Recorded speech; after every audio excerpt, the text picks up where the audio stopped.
Recording. Sound cue. Ready? All right.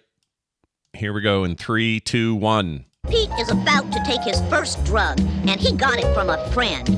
That's the way it usually happens. Let's go catch us a demon.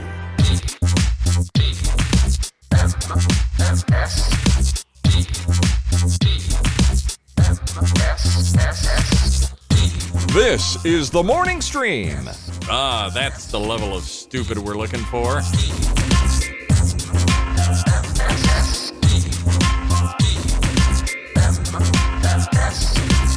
Well, hello, everybody. It's Joe Sweater and Philip P. Roosevelt shirt here joining you for the morning stream. Scott and Brian. Brian, he's been teasing this Grogu shirt, and now I've seen it in real life, and now I cannot not see it, and I want one for myself. It's beautiful.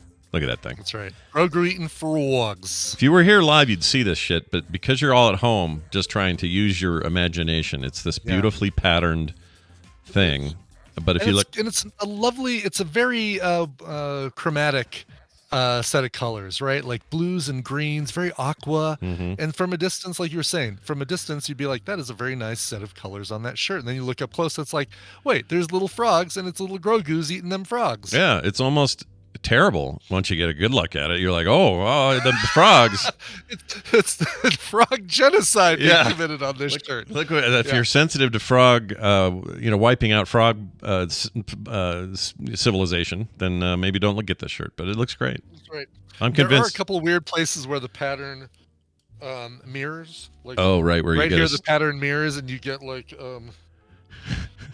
I don't know what I'm looking at there.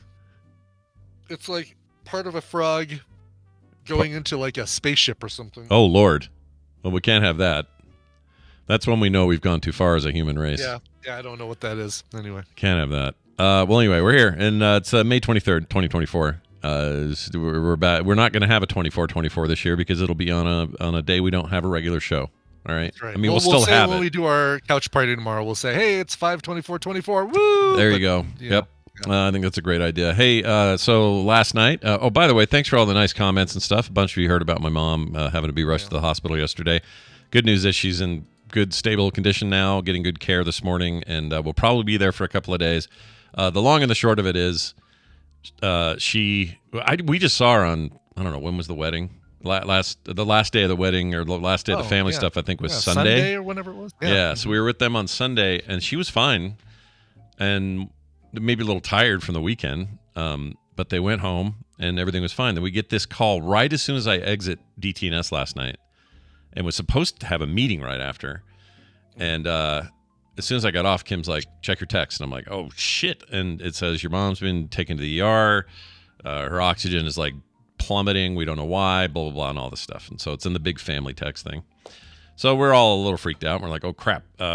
Well, that's what I'm doing this afternoon, so cancel everything else. Let's get out of here and get down to the hospital. And her hospital's way down in Provo, Utah Valley Hospital. Nice hospital, but just it's far.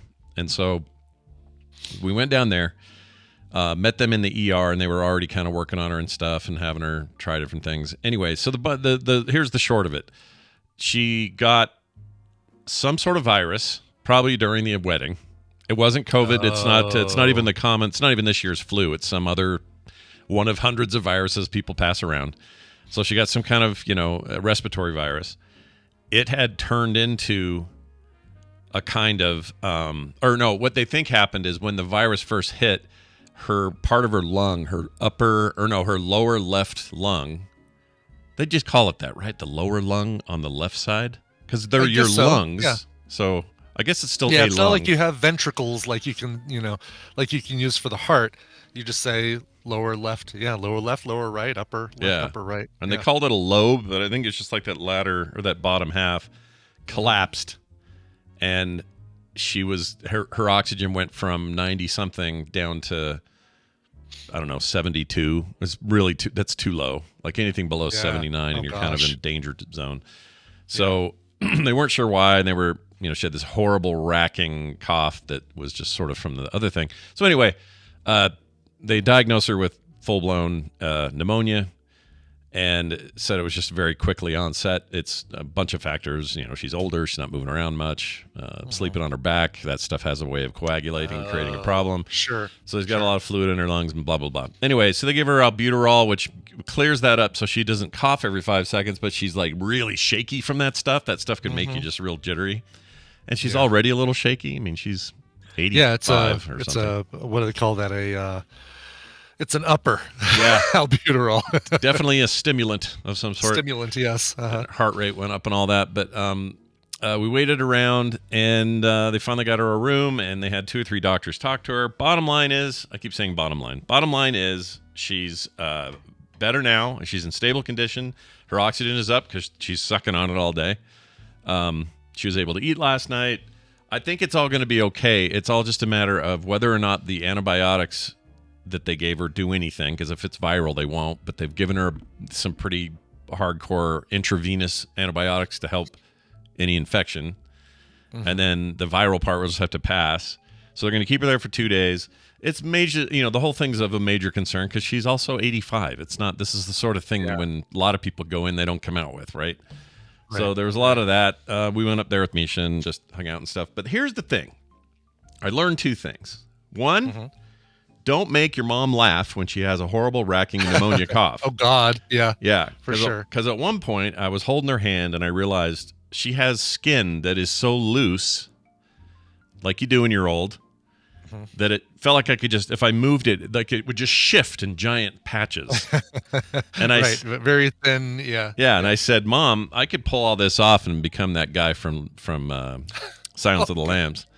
Jeez. And she laughed so hard that she got into the worst coughing fit of the night. So that was a mistake. Shouldn't have done that. Oh no. But that's how we deal with things there, Then the other problem is John. I've talked a lot about how John's just cranky. He's hard on the help, all that. That includes hospital staff. He's not easy to deal with. And he's also doesn't hear well, but doesn't want to be told that he's kind of losing his hearing. Right. So the doctors are like, I'm going to go get her some more blankets and make sure she's nice and warm, okay? And he'll go, okay, but make sure you bring more blankets. And they're like, John. They already said it. Here's the funniest thing, though. My mom at one point is laying there. She's got all hooked up to stuff. We're trying to get food for her, and she's sitting there, and she stares across the room, and she sees one of those walker things that you use when you got to get up and, yeah, IV like on it. The single pole kind of walker with the tripod on the bottom, or the 4. Yeah, and this one had an oxygen tank attached to it because that's the kind of thing she would need. And she looked at it, and the oxygen tank is just kind of free on this post. There's nothing else there. It's on wheels. And she goes, John, I don't think they've given me the oxygen they said they did. Look at it over there. It's not even hooked up to anything. Oh, no. And I went, Mom, it's right behind you. It's all this stuff you've been breathing in for the last 12 hours. She has a hose under her nose, correct? Yeah, hose under the nose. Yeah. It's in there pumping oxygen, and she's convinced that this other free-floating tank is the one that she's supposed to be connected to. No. So it was just that kind of stuff, and it was over and over, and it was a lot of things like, I don't think they gave me any antibiotics. I said, Mom, that's what these IVs are doing right now. In fact, this box over here says the name of the antibiotic and the flow rate and bubble problem or anything that might happen. That's all right. That's what this is. Oh, I thought it was just taking blood. I'm like, Mom, they don't just pump blood out of you. So it was a lot of this. Sure. And it's fine. And part of it was just like, I wanted to curl up in a ball and pretend I wasn't hearing it because John tries to be funny with these doctors. He's just not. It's just whatever comedy he had, if he ever had it, it's gone now. It's not right. It does not fit in a 2024 hospital. No. Like the guy, the phlebotomist shows up. He's this kid of color. I couldn't tell you what, maybe Mediterranean looking kid. He's younger, probably 20 something. Yeah. And he's there to take the blood. And he says, so you're the vampire. And I go, oh gosh, here we go. And the guy goes, ha ha ha, yeah, I guess I'm here to take blood. I guess it's similar, ha ha, this kid says. And he goes, well, you look like a scary one, and you look like, you're a little darker. I'm like, John! Stop. Just stop, dude. Like, slow your freaking 95-year-old roll and stop. He's trying to keep up with you and your Hannibal Lecter jokes. He's like, oh, I need to up my game. There probably is a little competition there, if I'm honest. But anyway, it's all good. Thank you for all the nice thoughts. My mom is, I never really think about this that often, but my mom is always funny. Like, she'll always say something actually funny, and it's usually just unintentional, but that's just my mom. She's very funny. John's the opposite. It's all forced, but I told her, I said, hey, I got a bunch of people who are all pulling for you, and she just wanted me to pass it on that she appreciates it. So nice. So as Brian, Brian and I are both, sons of mothers who need a little extra care these days. Yeah, and my mom in her 70s, so a little younger, but I'm the one that she calls, and I always have to run her up to the hospital that she likes, which is 45 minutes away, as opposed to the one that she thinks all the crackheads go to, which is 10 minutes from her house. Is that why she doesn't like it? She thinks it's full of weirdos? Yeah, we sat in the waiting room once, and she's like, I think that guy's a crackhead. I think that guy's on crack. That's really funny. Yeah. I didn't know that was a reasoning. I knew. So it's like, the brand new hospital that just opened up, well, it's 10 years old now, but on the very far north side of town, I have to drive her up there. Now, the good news is, on August 3rd, the hospital she doesn't like is moving into a brand new facility that is kind of in between her house and mine, much closer to my house. Like, it's seriously 5 minutes from my house. When I go and ride my bike, I go right by this brand new hospital, massive new hospital facility. Yeah. And so she's gonna like that one. Yeah. And then I can take her there. I can make sure she gets admitted, and then I can go home, do stuff, and then when she needs something, I could just buzz back over and yeah. Is she worried about any crackheads there? Or it's new, so it'll be new crack. It'll be new shiny crackheads. Like, it'll be upper class crackheads. They'll just be cocaine lovers who haven't quite gotten to the new form. Right. Yeah. That's right, exactly. Oh, Mom. All the days of just being cocaine lovers. Yeah, I remember those days fondly. Miami Vice was on the TV. It was a good time. Right. I'm sure she listens to the show, so I'm sure I'm going to get a text from her at some point. Oh, that's cool. My mom does not listen to the show. If she did, John would probably be more mad at me than he already is. So. Oh gosh, that would not go well. Yeah, they don't listen to the show. Well, anyway, just the lesson is don't make your half-lung mom laugh, and don't bring John around professionals, because he'll make it worse. Yeah. We got a follow-up on ground bees. Would you like to hear this? Ground bees. Yeah, sure. We don't like ground bees. We don't like those ground bees. But this guy says, Brandon says that there's maybe a thing to do here. He says, hey, stink bug and beetle. Stink bug. Mm-hmm. Stink bug and beetle. I really appreciate that. Thank you for the stink bug title there. It says, obviously, this guy was not hanging around me at Snowbird when we were casing it out after I had a big old milk latte. Yeah, they called Brian stink bug for that weekend, and that's right. It stuck. I was able to move under my own propellant. If I would have been wearing rollerblades, I wouldn't have had to walk anywhere. It's impressive given the altitude. You really putted around that place. That's right.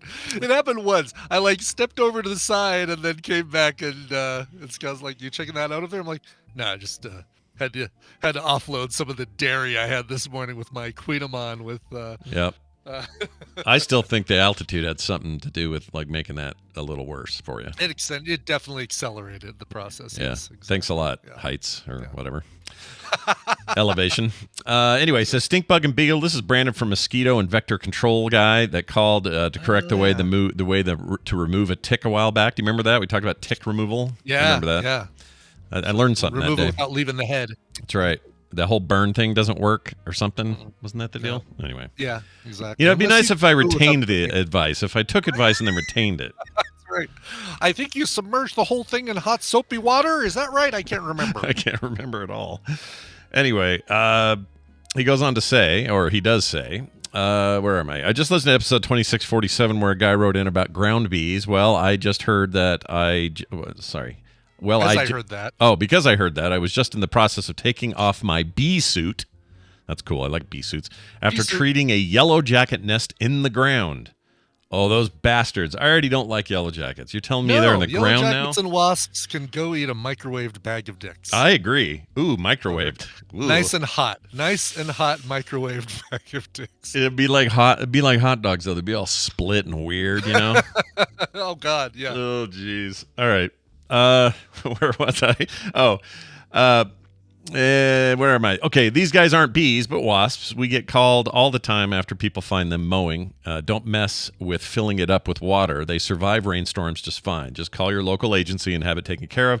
The pesticide is a little puff of dust that goes right into the hole. Excuse me. No worries about killing the bees. Enjoy the audio recordings, though. Yeah. Or killing real bees, he says. Enjoy the audio recordings, though. P.S. At the end of 2647, you played a recording of a farmer talking about the solar storms. He gave you his full number and asked you not to share it. So, quick note. I've been getting bombarded with this over the last 2 days, or yesterday mainly, and I didn't know about this, but sometimes when I do a big bunch of calls at the end of the show, it's because they're long and not or just aren't, Shoot, I never think to listen to the show to hear those. I'll need to go back and listen to Yeah, and they're always great, but sometimes I will listen to most of someone's call and go, oh yeah, this fits at the end. We'll put it in that category. And I didn't know he put a number at the end of this. So I'm gonna go fix that today. I didn't mean to help him dox himself. It wasn't my intent. Okay, I didn't know. So I'll go find it, and I appreciate specifically Brandon here telling me what episode, because everybody else was just saying, you put a number up on the thing. I'm like, dox somebody. Yeah. And know this, when you call that number, I already get the number. Your number shows up on the message. So you don't need to leave it, and also just don't, because don't leave it. Why? Unless, did he ask for a call back on something like, by the way, call me and let me know, confirm that you got my message or something like that. Like I need to go find out, because I guess I just didn't listen to the entirety of it. I listened to the chunk of it that made it was the more part of it. I think I got to the end where it was like, so anyway, thanks for all the, and then I said, okay, cool, this is a good one, and I quit listening. So anyway, combination of errors there. We also got an email about key fobs. We were talking about, quick shout out to my brother-in-law, Ken. He sends Misha a text last night and says, this means he's listening to the show. He says, tell Scott that it's not a Model 3 Tesla that Wendy was driving the other day. It's a Model X. Get it right, or something like that. Okay, big difference. Fancy. I know there's a price difference, but whatever. Yeah, I don't know what the difference is, other than, I guess it's more affordable, the 3 than the X. The 3 is, I can't remember. I know that the one I'm looking at, potentially considering along with the Ioniq 5, is a Model Y with a dual motor for the weight, but that's I don't know. I don't know where the others stack up. 3s and X's and I don't understand that one at all either. Oh yeah, now that I look at this one, it does look like what she was driving here. I do keep seeing more and more Cybertrucks out in the wild, and man, I just cannot look away from them. They're fascinating to look at. Yeah, partly because they're ugly as sin. But you're right; they demand your eyeballs. They absolutely do. Your eyeballs. There's something so 1970s sci-fi Logan's Run looking about those things. I just can't put my finger like that. That's that's all I can compare it to, is what we thought the future, what filmmakers thought the future would be in 1971. Yeah, and said, yep, this is what cars are going to look like in the future. Yeah, it's very to me it always looks like a PS2 game. Or PS1 poly. Even. Yeah, like PS1 low poly. Lara Croft, after she takes out those Lego dogs, is going to hop in her Cybertruck and drive to the Lego dogs. That's great. There are blocky dogs. They're blocky Dobermans. That's funny. Well, anyway, this guy says, this is Steven. He says, hey, guys, I drive a Honda Fit, and it also has the proximity key fob and push-button ignition thing. The thing we struggled with the that was with the Kia, whatever it was. Mine also has a key that I can take out of the fob. In my car, the only place to put the physical key is in the driver's side door. It came in very handy when my battery died. It was the only way to unlock the car, so I could open the hood and deal with the battery. I don't know if different manufacturers have different uses for the physical key, but that's what I use mine for. Probably the same. I just didn't. That makes so much sense that's what that would be for. It's just like a fail-safe if you need to get into the car and the battery's dead and your isn't triggering it, then there you go. Right. That would make sense. You got to have a failsafe, right? Yeah. Chat says Dr. Calhoun says he misses his Honda Fit so much they don't sell them in the U.S. anymore. I didn't know that. I thought I could still get a Fit here. That's a bummer. That is a bummer. I mean, not that I was in the market, but I like the Fit. It's a nice little booger car. Let's see. The last Honda Fit, 2020. That's not their. No, the Leaf is there. Or no, Leaf is Honda Leaf? Toyota No, Leaf. Nissan Leaf. Nissan Leaf. Okay, that's why it didn't sound right. Yeah. I don't even know. It's not an EV though, right? No. Well, no, the Leaf is. The Fit is not. The Leaf is, but the Fit is not. Right, the Fit is not. Yeah. Do we know if the does Toyota even have like a non-hybrid full electric? I don't think they do they? Toyota electric. I don't think so. I wonder what that's about. Toyota EV. Yeah. Do they have anything that's a pure EV? Oh, looks like they do. Is it this BZ4X? What's the? Oh no, here we go. What's the BZ4X? The hybrid. Oh, that's a hybrid EV, fuel cell EV, battery EV. Yeah, she made battery EV cars. Fuel cell. So they have a few that are battery EVs. Oh my God, you have to go so far to get to them. Here we go. Battery EV. The BZ4X is the Toyota. Did you say that already? I did. That's okay though. Okay.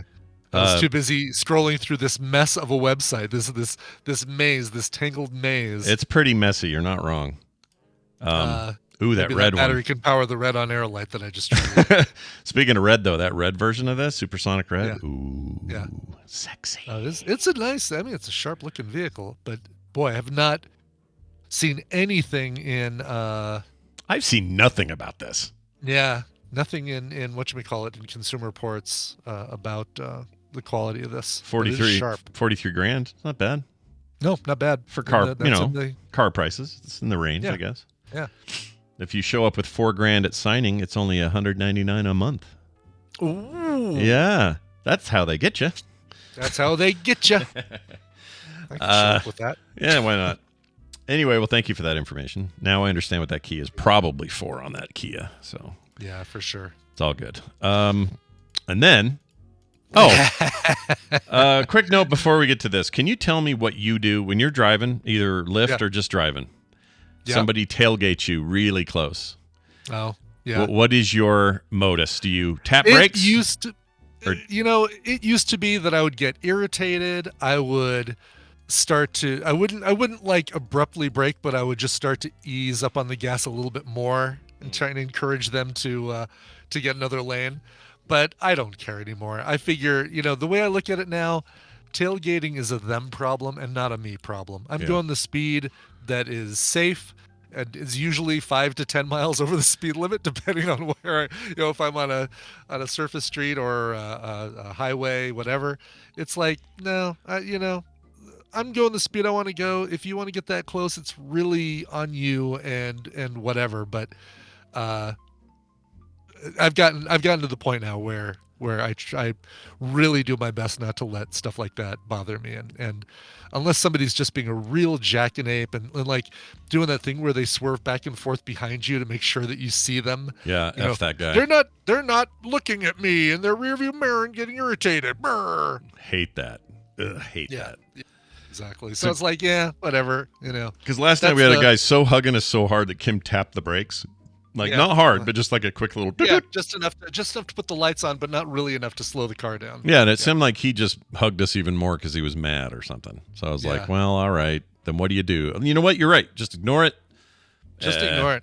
If you can get over, fine, whatever. Let him pass. Like, yeah. Exactly. Like, what's the point of getting all fried up about that? It's to the point where I actually want to have bumper stickers made and sell in my Etsy shop that say, "Your tailgating is a you problem, not a me problem." Yeah.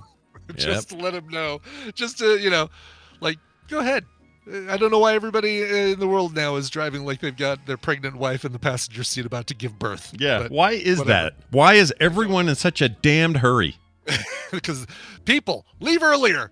Gosh, dang it. You're not wrong. All right, Brian, this last little bit is yours. And I kind of hate this because I should be there. I should be there with you. I should be there with fans. I'm annoyed. Yeah, no kidding. You should be. This is the only reason I do this, Scott, is because 100% I know that if there was a Spider-Man movie that I had something going on that I couldn't get out of, and I wasn't going to be able to see on an opening night, and you would be able, and you are seeing it on opening night, I would hear about it relentlessly. So 24 hours from now, one of us will have seen Furiosa. Damn it. And it's not the one you think. Yeah, guess who it is, if you can, everybody. Guess who'll see it before me. 12 hours from now, one of us will have seen Furiosa.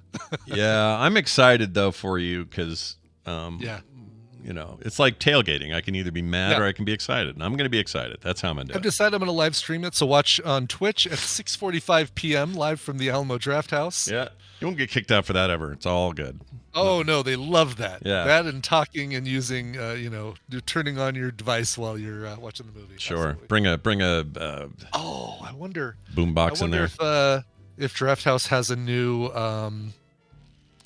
let's see here, if they've got a, let's see here, let's find it. If they have a new video for their Shut Up and Don't Talk for Furiosa. They always update it for whatever the big movie is. Oh, they got to do one for this then, right? Yeah, I'm not seeing one. They've got one for... How do they not? They've got one as the Joker, which is kind of funny. That doesn't seem... No. A Georgie from It. Wow. So, yeah, if you're going to do one, why this is Michelle, the time to do it. I'm sure there'll be one, yeah. Like, did they do one for Dune? They probably did, right? They did, yes. Yeah. Yeah, I can't remember what it was, but yeah, they did one for Godzilla. This was the one, I think I shared that one with you. Right. Oh, yeah, that Sasquatch was... Sunset. Did anyone see that movie, Sasquatch Sunset, by the way? It's on my list of things to see. It was reviewed extremely high. Really? Dude, Yeah. when I watched the trailer for that, we're like, I think I'm going to wait for streaming on that one. Let's see if I can find the current rating. It was really high. Sasquatch Sunset. I'm spelling Sasquatch wrong. Oh my gosh, Scott. Try to type Sasquatch. There we go. That movie is currently sitting at, it's not as high as it was, but it's sitting at 70. Well, at one point that was in the 90s, but it was early in the review process. But still pretty good, 70%. Nice. In the misty forests of North America, a family of Sasquatches, possibly the last of their enigmatic kind, embark on an absurdist quest, hilarious and ultimately poignant journey over the course of 1 year. Oh, I mean, I don't know. Seems all right. Yeah, seems just fine. I'll stream that. I ain't gonna. Oh, it's on Prime. Maybe I can stream it. Oh, it's already Prime? Maybe. No way. Oh no, you gotta buy it. Never mind. Never mind. Never mind. It's for sale or rent at, yeah. Furiosa sitting at 88%. That's as close to 90 as you're going to get probably. Nice. And seems like you're going to love it. And I'm jealous. I'm sure it will. Yeah. And I'll be there you'll Friday, love it. though. You'll love it tomorrow when you see it. It'll be fine. Yeah, it'll be great. I still don't remember. Got to check with Kim on when our times are. I hope it doesn't screw up anything else I had planned. I'm so excited, though. Oh, my gosh. So excited. It's a big week, everybody. Oh. All right. Well, that's it for that. Let's get to some news. Let's cover the news the way we know how, which is poorly. And here's your intro.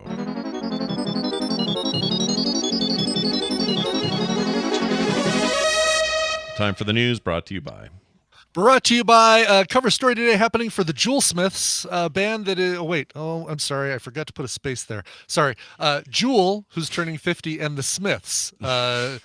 Morrissey turning 65. Look at that. Two people who go by one name, Jewel and Morrissey, Nice. who you'd never see at the same party. Guaranteed. You would not see Jewel and Morrissey at the same party. But... you'll see them at my party, the cover party, happening at 12 p.m. at noon Mountain Time, twitch.tv/Coverville, and some great covers. Of course, all the Smith songs that you love, and then some really kind of weird ones from Jewel. She does covers of Donovan's Sunshine Superman, and a great cover of ABBA's Take a Chance on Me with AWOL Nation. Oh, wow. With Jewel. So look for that today at noon, twitch.tv/Coverville. Utah's own Jewel. That's right. I forget that I always connect her with Alaska, but she's from And how is she the biggest selling artist from Utah? I don't know. I have no idea either. Like I think it's single artist and not band, because otherwise I think Imagine Dragons probably makes more money than they do. That would definitely make more sense. Yeah, or even I can't remember the other ones. Panic at the Disco has a member of their. Well, I don't know how that worked. Anyway, let's move on to. Oh, hi, Carter. Good morning. It's lovely to see you. My flesh and blood over there. Let's get to this story about a Korean man doing a real weird thing. This also brings in more Tesla talk. A Korean man was spotted having sex with a pink Tesla. Oh, my. Okay, sure. Goodness gracious. In a disturbing incident that has left many people shocked. But it was pink, so, That's fine. It's fine. A man was caught engaging in inappropriate behavior with somebody's pink Tesla car. The incident took place on May 18th at the Hyundai department store in Isan. This is in Korea, by the way. According to the victim's husband, his wife witnessed the man kissing. Wait, and the Tesla had a husband? That's a really good question. What do they mean by victim? It's a pink married Tesla? I assume you mean the owner. Yeah. That's weird. Clearly the Tesla was the victim here. I think so. This is according to the victim's husband. I assume it's the owner. His wife witnessed the man kissing and touching her car for 3 hours before fleeing when she approached to get into the vehicle. Following the bizarre incident, the couple attempted to report it to the police, but found out that unfortunately there was no specific charge that could be applied to this weird situation. Feeling hopeless, the husband decided to share the story on Naver, a cafe site. It was like a Twitter type thing. Okay. On May 18th, the site is considered Korea's largest Tesla community. Oh, I guess it's like more like Reddit, I guess. Tesla or Reddit, yeah, right. So there's a photo of this guy not doing anything real lewd, but he's there. Oh, really? Okay. Yeah, because the car takes photos around it. Oh, right. Yes, exactly. So he's over there making out funny. with it. He looks like he's a robot, like his outfit and everything. Hold on, Maybe he is. Maybe he's a time-traveling robot, and this is how the robots take over. Like, what is he doing? Look, you can see he's got a mask pulled down, and he's making out with the side of the thing. Looks like one of the door handles, and then down below he's doing a little undercarriage work, if you know what I'm saying. Right, I do. Oh yeah. I love the fact that he feels comfortable with the having the mask down to lick a car that's been driving around outside. Yeah, with bugs and foul. Yeah.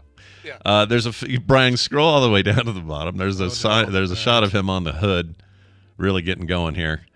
Oh gosh. Okay. Scroll. Another picture. Oh. Yeah. I don't. Wait a minute. It's a totally different outfit, isn't it? It's also not a Tesla. That's a freaking. That's Audi. an Audi. It's an Audi. Can someone explain that? Oh, it's a different car. Is this a different guy? Hold on. Yeah, it looks like it's a different guy. In late March, a different man was engaged in sexual activity with a white Audi car. Boy, and this article keeps calling them cars like it was a Tesla car. It was an Audi car. Recorded footage exposing the man on top of the car's hood, rubbing himself against it before doing the same to the car's front fender. Is this a thing? Like, I don't want to kink shame, but are people into cars or something? I do remember, even in the days, again, we talked about the soup, but there was a show that Joel McHale showed a clip from called My Weird Sexual Obsession, or My Weird, I can't remember the name of the title of the show, something along those lines, My Strange Obsession. Yeah. And there was a guy who actually just would roll, he got one of those mechanic roller things and he'd go under the car. Really? What? Yeah. I mean, I don't honestly, I really truly don't want to judge, but this feels weird to me. Like, real weird. I don't think I'm punching down when I say it's a little weird. All right. Here we go. My Strange Addiction. Here's the video, actually, if you're ready for this. Oh my gosh. I don't know if I am, but I'll try it. Let's see what you got. Yeah. And I think while you pull this up, I will scrub and find the timestamp. Find him going under. Yeah. The timestamp of him going under his vehicle. Oh gosh. It's already killing me with the freeze. The freeze. This the thumbnail. Yeah. Thumbnail is great. Thumbnail. Yeah. Yeah. That's bad. I guess if you go to 4 minutes and 1 second. All right, let's go in here. 4 minutes in. This is where he's kissing the car. Oh, gosh. Yes. Oh, jeez, Louise. Yep, there he is. Oh, dude! Look what he's doing to this bumper. I want to die. Do you know where this has been? Oh, yeah. And that's the front of the car. That collects the most foul stuff, right? Anything on the road. His wife's fine with this, I guess. Is that her deal? I guess so. Yeah. All right.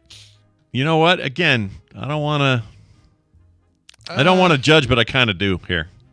I feel like this one's okay. Yeah, we're in a judgment zone. Okay. a free judgment zone. Yeah.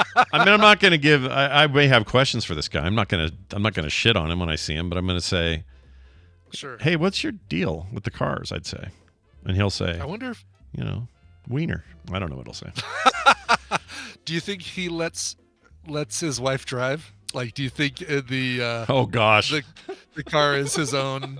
Like, just him and the car? Like, nope, you've got your own car. If you're going with me, we're gonna take your car. I mean, is it effectively like if she drives around slow in the trailer park and he's on top of the car making out with it?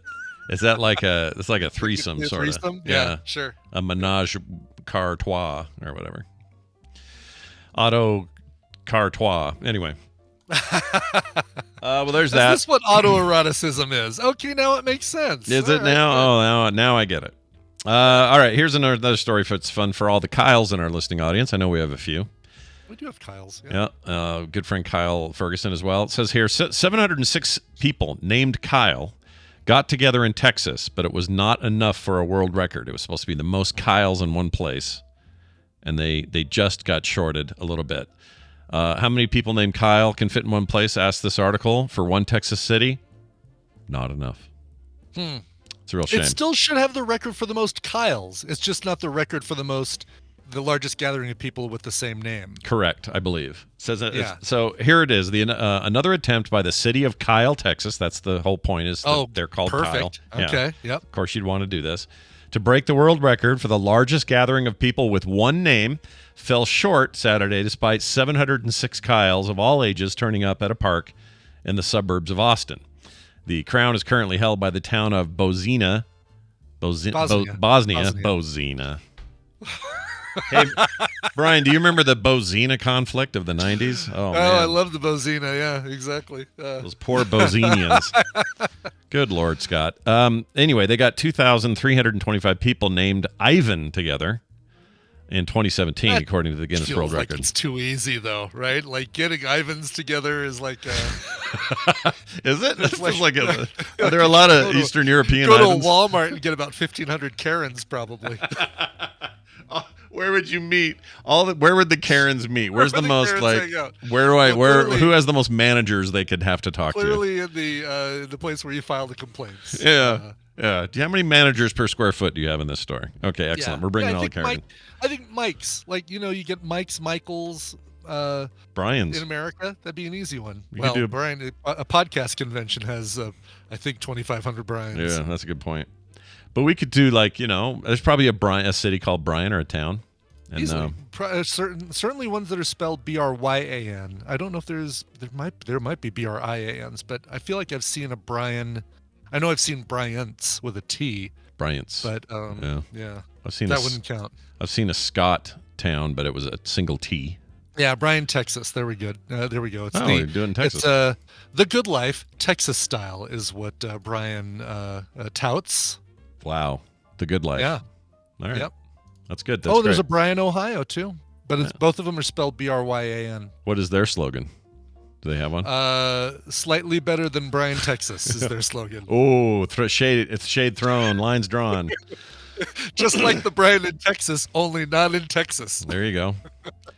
Says here, let's see. The crown is currently held. I mentioned that. Okay, this is not the first time the Kyles have come together and tried to gun for the Ivans. Last year, the official count, at what has become known as the Gathering of the Kyles clocked in at 1,490 in the fastest-growing Texas city that has about 37 miles south or so. That's where they're located in near Austin, the state's capital. Kyle is not a chart topper among popular names in the U.S., according to the Social Security Administration, which annually tracks the names given to girls and boys in each state. The most recent data shows Kyle only ranked 416th among males. Wow. So you need a more popular name. Need a more popular name. Do you think they'd allow Kylie's? Like, would they? Yeah, you know? I would. If I were them, I would allow it. But I'm guessing there's some rules in the record that won't let you do it. I wonder. Yeah, exactly. So the question is, if there were a Brian convention, Yeah. would they allow both Brian's with an I and Brian's with a Y? I think they might let the I would Ys. hope so. They'll let the Ys in, but they'll make them sit in the shit seats. Because they don't deserve to be up front. They don't get gazebo space. They have to. Yeah, they're out in the right. They're out in the nosebleeds, man. Perfect. Recent data shows Kyle ranked 416th among names, and by comparison, Ivan. This surprises me. I don't know why. 153, and that's just that's U.S. data. In That's US. like here. Yeah. Is that wild? Ivan, the most 153rd most popular name in the U.S. That's interesting. Ivan, the more common, they called him. Yeah. Ivan the frequent. Yeah, I'm Ivan the frequent. There's more of me here than the Kyles. Yeah. Here's a story. Around $500,000 worth of baby eels were seized at the Toronto Pearson Airport. Oh, wow. shit. Yeah. Could not even tell you how many baby eels constitute $500,000 worth. That could be, my estimate somewhere between a million eels worth $500,000. Well, let's see. I'm curious okay, let's make sure I have this right. Some of they've given out weights, but they haven't said specifically how many eels. Yeah, they don't say, do they? They just say that much money worth. Yeah. I assume it's a lot of eels. That seems like it would have to be a lot. Yeah. 109 kilograms of baby eels. So, however, I guess you could maybe do that math of what does an average baby eel weigh and divide 109 kilograms by that. Let's have a quick contest, not contest, but a quick quiz for you. Yeah. What do you believe a grouping of eels is called? Oh, like a wriggling of eels. Oh, I like that one. It is incorrect. There are actually 4 possibles that are allowed. Is thrush of eels or a? So we have bed of eels is one. Mm-hmm. Another one is a conjure of eels. Oh, I like a conjure. Okay. I do too. That's mystical sounding. Yeah. Then you got your run of eels and a swarm of eels. So there you go. Swarm is just come on. Swarm. People use swarm too often. It's like the catch-all. It's the vanilla ice cream of collective nouns. It's like ground bees versus swarm of bees. Right, exactly. Yeah, too many swarms. A swarm of ground bees. I think a wriggling of eels is much better. Oh my God! And I was swimming and I turned the corner in the coral reef and found myself face to face with a wriggling of eels. That's pretty good. That's pretty good. That's better than a swarm of eels, I think. A run of eels. A run of eels. What does that even mean? Like last year's model? That was the full run. Now this year they're starting a new one. New eel this year. Call it a new run of eels. That's lame. We're on a new run. I don't like it. Well, anyway, the federal officials are saying that 109 kilograms of unauthorized baby eels, or Elvers, that's what they're called when they're babies. Elvers. Elvers. Yeah. Really? Or Elvers. I don't know if you do it different with the way that E is, because it's only one E in Elvers or versus eels, 2 E's. Technically 2, they're just separated. Yeah. Yeah, that's true. It says so I guess all right, an Elver is a slightly older, so it's a young eel, so maybe slightly older than a baby, like a adolescent eel, yeah, right, a tween eel, a tweel, yeah, a tweel, e-tweel. Let's see. The search was carried out by Fisheries and Oceans Canada, or the DFO, and Canadian Border Services Agency. Oh, I should probably shout out to our Canadian listeners. Canada! It says here, according to the officials, they were destined to be shipped overseas and are worth $400,000 to $500,000. Earlier this March, the DFO announced it would not be reopening the Elver fishery due to safety and conservation concerns. An investigation into this matter for violations under the Fisheries Act is now underway. Data shows that 149 people have been arrested for Elver-related crimes. Nearly 208 kilograms of Elvers have been seized so far this year. 208. Wow. I don't know. When they took them out of the airport, did they say the Elvers have left the building? I mean, one would hope. One would hope. I would be there to do that. I would actually get on the PA system and say, the Elvers have left the building. Yep. They're all shook up, and they've left. Love them tender. Yeah, love them true. Everybody, don't eat the Elvers or you'll have to poo. All right, next thing. Oh, this is a Colorado story. You ready for this one? Colorado connection. Colorado Springs Fire Department works to save a man trapped in garbage truck Tuesday morning, yesterday, 2 days ago. Sure. Sorry. The Colorado Springs Fire Department worked to rescue a man from a garbage truck. It says the man was asleep inside of a dumpster when the garbage truck picked him up. According to the Colorado Springs Fire Department, they proceeded to dump him inside the back of the truck. So the whole shachunk thing. That actually hurt. The stupid shoulder. The department said the driver of that truck continued their route. How do you say it? Route. I say route. I think I say route. Let's take another route. Yeah, rerouting. You know what? I would say rerouting. If I'm talking about I will say Route 66. I won't say Route 66. That's true. I would say Route 66 as well. I would say route. What's the word route used for? Routing something. Routing something is carving it out, or shaping the edge of something. You use a router for. Oh, right. And that's the same root word, right? Mm-hmm. Router. Maybe. I mean, it's spelled the same, but I wonder if they. Oh, I don't know. It feels like a weird thing to say. We're going to use the same word for. Oh no, to route something is no e at the end, so it's ROUT. Oh, okay. Yeah. It's like raise versus raise. It's the same route word. It's the same route word. I didn't even realize we were saying root there. Really funny, yeah. That's funny. Yeah.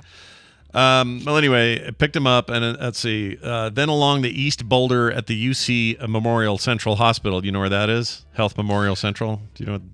No, I don't go down to Colorado Springs. Even though it says East Boulder, it's that's a street down in Colorado Springs. Boulder and Colorado Springs the cities are very far apart. So it wouldn't be that garbage truck would not go from one to the other. So it's. Yeah, UC Health Memorial Center somewhere down in Colorado Also, Springs are super... hour and a half south of me. Boulder and Springs are basically opposed political parties, right? Yes. Springs, very conservative. Boulder, very liberal. Yeah, never the twain shall meet. Yeah. Nope. Colorado Springs must hate having an East Boulder Street, you know? I think so. That's the bad part of town. It's considered. Sure. Anyway, the guy started yelling, so he's in the thing, and he started hearing... They let him out. To remove the man, they used the ladder. Lifted him out. Department says he was taken to a hospital right there to get checked for minor injuries. He's okay, though. Cool. But the lesson is, if you're a homeless dude, don't sleep in the dumpster. All right? Not on trash day. Anyway. Not on trash day, right. Try and keep track of each neighborhood's trash day. And yeah. If you can just pay. A sad situation. It's a very sad situation regardless, but I'm glad he didn't die. Yeah. Or it wasn't one of those mushy ones that mushes up the trash as soon as you put it in there. Right, the compacts. Yes, oh gosh. That would have been bad. That guy was, he was destined for worse, but you use it. It's an example of now live your life a new way, all right? Or if you can't and you don't have any money, somebody maybe will help you out, all right? Right. Who knows what I'm saying? Let's move on. Let's go to we'll go to a break, and when we come back, we'll have Wendy here. She's been gone the last couple of weeks, so it'll be nice to have her back. We got an interesting email from one of you listeners. That's all coming up after this song Brian brought. Yeah, we're gonna go. We're kind of gonna stick in that metal direction, although this is more of a the lighter song that's included on the heavy metal album kind of thing. Like sure. The what's the Def Leppard? When we make love, look in the mirror. Oh, Love Bites? Is that Love Bites? Love Bites. I think that's right. Yeah. Anyway, this is a band called Blacklist Union. This is their brand new song from their upcoming album, Slay the Dragon, which comes out at the end of the year, end of 2024. This is a really early pre-release for the single, but that it's great. The single is about the battle of good and evil, says the band's frontman, Tony West. Here is the song Horns and Halos from Blacklist Union. Drugs bring on depression, make you mentally ill. You could become a thief and liar, and what's worse, drugs kill. Old sandwich.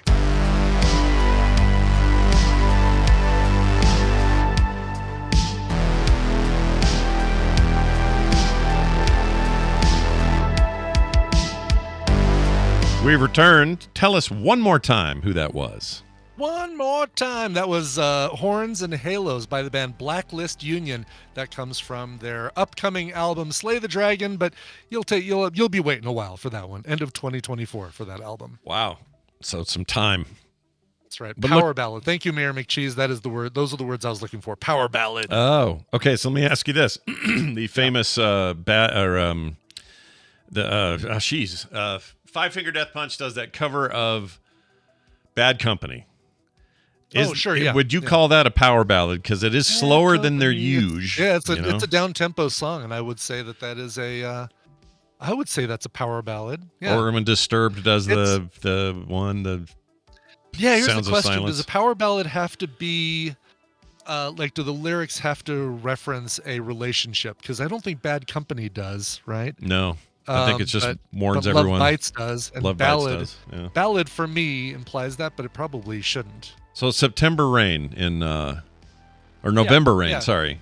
November Rain. The demo version was September Rain. Yeah, they released later that year, moved the month along.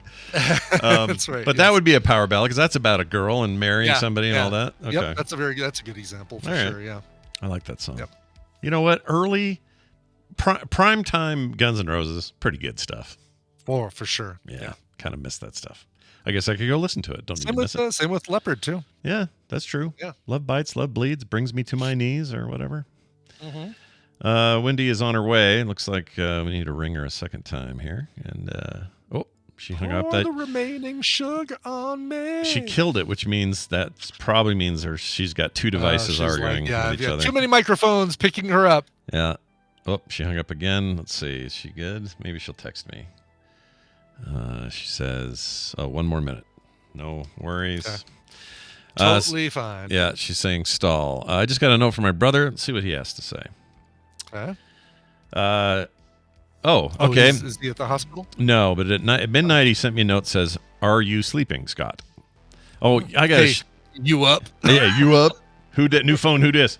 He says, I do not have any pictures of me coming to the United States when I first came over. Did Mom ever give them to you? I'm compiling a video about a mom interview with a Korean adoption. All right. I don't know, Matt. Okay. I'll send you a note. I have no idea if I have photos of that. We used to. There's a real gangly picture of me with my arm around him at the airport. Where he's a brand new orphan, right off the boat. When he arrived. Oh, that's amazing. That's awesome. That's pretty cool. So here's a fun story. When Matt got to America, we hadn't named him that yet. His name was Lee Sung-soo at the time. Okay. I guess it's still his name, just his Korean name. And he comes to America, like Eddie Murphy, and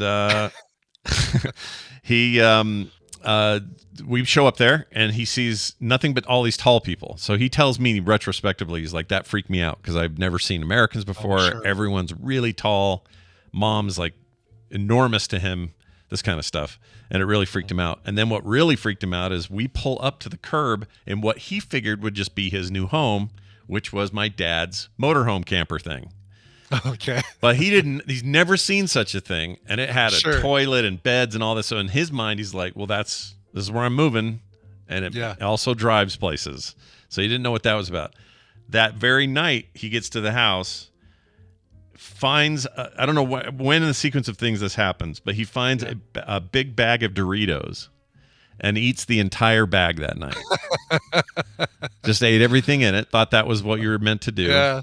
Yeah. And then the next morning, which was a Saturday morning, I find him down in front of the TV eating more Doritos. Oh my God. Watching Saturday morning cartoons before anyone else was up. He took to that American life like a duck to water. Like it was instantly. very strange stuff. Yeah. I thought at the time. And I was kind of in charge. I was supposed to be the one that was always, keeping track of him, making sure he wasn't in trouble or whatever. Yeah, closest in age, probably, right? Yeah, he's only a couple years older than me. We think. We don't actually know because his records are all schmoopy. We don't know when his actual birthday was. But we think it is when they think it is. But the orphanage just kept like shit records. Mm-hmm. Like nobody really knows. My sisters and them, we don't know for sure. We just know we got when Misha and the doctors could say, oh, she's like 3 months old. And so it was easy to pinpoint that stuff down. But Anyway. Oh, I heard a sound. I think Wendy's here. I heard a beep. Yeah. Let's find out. Here's another Minnesota tradition that's not so easy to throw in the garbage. I agree. It's Wendy Dunford, my sister Wendy, who joins us from Minnesota and is here this morning to talk to us. And also, you sound very busy. Everything okay? Are we all right on time and everything? Hello, Wendy? Hello? We don't hear you. We do not hear you. If you're talking, let's see. Oh, there we you go. are. I'm back. Sorry about that. Yeah, it was just a client going over for a minute, and I was like, yes. Oh, sorry. I missed your other messages, and I was like, oh crap! I keep bugging her. Oops. Yeah. Well, anyway, it's good to have you here. Mom's doing good. You didn't hear the story earlier, but she was very confused last night because she saw an oxygen tank freely on its own on the stand thing that you're supposed to walk around with, and she assumed that they had lied to her that they were giving her oxygen the whole time because that tank had nothing connected to it. I'm like, Mom. You're like literally through the wall of the hospital is the oxygen now. They don't bring in tanks. It's like part of a it's only portable and you leave. Yeah. So she's very confused about that stuff. John was hard, but it all went fine. Everything's good. Yeah. You know, all that stuff. I guess we were keeping you up to date last night, so you know what's going on. Thank you. Thank you for doing that. Also, I was like, do I need to just get on a plane and come back? I'm so sick of planes. I know, right? Sure. Yeah. Driving. Yeah. Mom, why couldn't you become deathly ill while she was here? Dang it. That would have been helpful. Come on. Helpful. She's still, she's got her sense of humor. She's sharp as ever. Everything's fine that way. And she John just doesn't know how oxygen works. No, she doesn't understand that part. And she also is I don't know if you notice this about Mom at this age. She's so food focused. Just very gotta be eaten. Bring me food right now. And so this entire time we're there, it's like, how's your breathing? How's this? Okay, we got these antibiotics. And the doctor's asking all these questions. And she kept going, so when do I eat? When's the food? And at some point, they sounded like they were at a restaurant, her and John, because the nurse is like, can I get you guys anything? Can I get a Diet Coke with ice? Lots of ice, though, in this one. And I'm like, John, you're not at the freaking Olive Garden. What are you doing? Right, exactly. So weird. Anyway, everything's fine. I love it. It's nice to talk to you, though. You and I were just barely... Oh, Ken wanted us to clear up that you were not driving a Tesla Model 3. You were driving a Model X, just so you know. I don't know what that means. It's just a different model than we thought it was. All I know is that it farted while I was driving. Do you guys know about this? No. Explain. No. So he waited. I took it after I was with you, Scott. I took it to lunch with a friend, and I was like, "Do you want to drive around in the Tesla?" She's like, "Sure," because she had never been in one. And we get in, and I'm driving and making myself motion sickness because when you go fast, oh my gosh, it's like G-force. It's terrible. Anyway. So all of a sudden, the car makes this weird skidding fart sound. And I'm like, whoa, have I broken something? And then it happened again. And we were like, I don't know. Yeah. Well, what Ken did at home was wait till I had someone else in the car. And then you can make Teslas fart, apparently. Oh, he's doing it remotely, isn't he? Yeah. Mm-hmm. That's some sneaky BS right there. He was having a great time. Wow. Well, that would have made you think maybe something was wrong with the thing, right? You thought it didn't sound like a human fart to me, but I don't know. People at Tesla, you got to step up your fart sound. Oh yeah. It did sound like skidding on like cardboard or something, and I'm like, have I broken this car? That would have been amazing, especially now. And now that I know it's an X and not a Model 3, that's about $40,000 difference. So you would have really wrecked that thing if you'd have heard it. So nice job. Also, as I drove around, I was like waving at people like it's not. You're getting me wrong. I promise. Like, I'm not unkind. Like, I think you're just they all think you love Elon Musk now. You're clearly a giant fan. Right. Oh, she's such an Elon Musk fan. It was terrible. Musk stan. No, it is zippy. Let's be honest. It's very zippy. Oh, they're very zippy. Those things are 0 to 60 and nothing, right? Like just whoop. Yeah. You know what we haven't talked about? What? Is Vegas. I haven't been on since we went to Oh, I know. It's exactly, yeah. Is that true? Not once? Yeah, totally true. Yeah, we've had 2 weeks of weird. No Wendy since Vegas. Yeah. All right. Yeah. Let's talk about Vegas Do you for a minute. Do you have any? So I was going to ask, do you have a good summation of your time there? Did you enjoy yourself? I loved it. Yeah? And this is just for the future. Misha and I got invited to some things this time, and we had so much fun. So we're never going to get on Discord, you guys. So please invite us to stuff next year. Yeah, you went to dining, did the dining in the dark thing, and dinner in the dark, yeah. And then we went to karaoke and laughed our heads off. It was so fun. Yeah. And Cute old guy. What's his name? Gary from Lantronics. Gary, love him. Yeah. He didn't know I was in the room, and he sang the 1st of May. Oh, you know that song? yeah, Jonathan Fulton. Yes, absolutely. Yeah, it was news to me. Funny thing is, he picked a bunch of oldies, and I know oldies well because I'm the youngest of a lot of old people. So, anyway, I was laughing. It was a very funny song. The 1st of May, right? So afterwards, he's like, "Oh, I'm so sorry. I didn't know you were in there." And I'm like, "Dude, it was a great song." Yeah. Except my first thought was, you can't do that in Minnesota the 1st of May. No, it's still got to be indoor. Yeah, it was very fun, and people were so cute, and I got Misha to do karaoke with me, which Sky, maybe you don't know what a miracle that is, but that is 100% a miracle. I can't believe that happened. That's insane. And she said to me, "Well, everyone's drunk, they won't remember." I'm like, "Well, I don't think they're that drunk," but I picked a Backstreet Boys song that everyone knew. And so, there was no chance anyone could hear either of us That's sing. a good way to do it. Yeah. Totally. Nice. It was great. People were so cute and fun. So it was such a blast. It was fun to meet. Can I ask you about the dining in the dark thing from a psychological standpoint? Because it seems like such a interesting experiment to, have complete sight deprivation. You still get sound, you still get, touch or whatever, all that smell, taste and all that. But, I've told you before, my experience in that experience when I went with Brian was very much the opposite of what I expected. I thought it was going to be awful and anxiety inducing. And instead it was the most chill thing I've done in years. Like it just put me to sleep almost. I loved it. Yeah. And I wonder what your experience was like. And also, does it say anything about how you react to a thing like that? Does it mean anything about the kind of person you are or personality you have or anything? Yeah. Well, okay. So I have a question. So I sent you an email about a divorced dad. Yeah. And I'm wondering, should we save that to next week? And then just because I forgot, Lois, the Mrs. Taffy guy. She sent me an email to discuss, and this was back in April, so I forgot. But basically, it was just to talk about the blackout dinner from both intuitive eating, which is kind of a thing we did with Real Steps a lot, and then just like the social stuff. So we can just focus on this. Oh, okay. Yeah, no, that's great. I'm glad I brought it up. We can totally push this other one. Okay. Unless it's like super timed. I don't think it's time dependent. No. I think I got it like this morning, honestly. So okay. I think we're good. All right. We'll hold that for next week. So yeah, let's talk about it. First of all, the initial walking into the room, if you recall, you just put like your hand on the person in front of you and you shuffle slowly into pitch darkness through a curtain, and then they lead you to the table. And both Misha started panicking a little bit. Yeah, like she did not. It turned her world upside down because she also gets motion sick very easily, and she needs the world to ground herself. Like she needs to see the ground, or else she just feels like she's free floating in space. It's weird. Yeah.